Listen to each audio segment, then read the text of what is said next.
நான் ஒருபோதும் தமிழ்நாட்டை தலைகுனிய விட மாட்டேன். இவை வெறும் வார்த்தைகள் அல்ல, ஒவ்வொரு தமிழர்களின் உறுதிமொழி. தமிழ்நாட்டின் உரிமைகளையும் அதன் மண், மொழி, மானத்தையும் காக்க தமிழர்களாகிய நாம் நம் நெஞ்சில் நிறுத்திக் கொள்ள வேண்டிய உறுதிமொழி.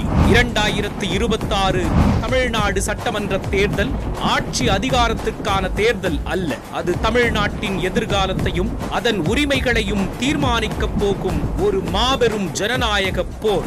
ஒன்றிய அரசின் தொடர் அத்துமீறல்கள் நம் மாநிலத்தின் சுயமரியாதையை கேள்விக்குறியாக்கும் நிலையில் ஓரணியில் தமிழ்நாடு முன்னெடுப்பு ஒவ்வொரு தமிழனின் உரிமைக்கான குரலாக ஒலித்து ஒரு பெரும் மக்கள் இயக்கமாக உருவெடுத்துள்ளது. தமிழ்நாடு மீது கொடுக்கப்பட்டிருக்கும் பொருளாதார போரை எதிர்கொள்ள நெஞ்சுரம் உள்ள அரசியல் சக்தி தேவை. அதை உருவாக்கத்தான் ஓரணியில் தமிழ்நாடு என்கிற பரப்பு உரையை ஒரு இயக்கமாகவே தொடங்கி நடத்த இருக்கிறோம்.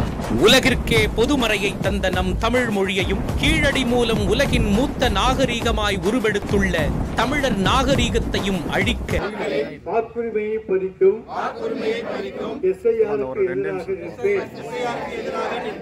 தமிழ்நாட்டை தலைகுனிய விடமாட்டேன் என உறுதியேற்கின்றேன். நான் நீர் மற்றும் இளைஞர்களை முடக்கும் எந்த ஒரு திட்டத்தையும் எதிர்த்து நிற்பேன். நம் மாணவர்களுக்கு உரிய கல்வி நிதிக்காக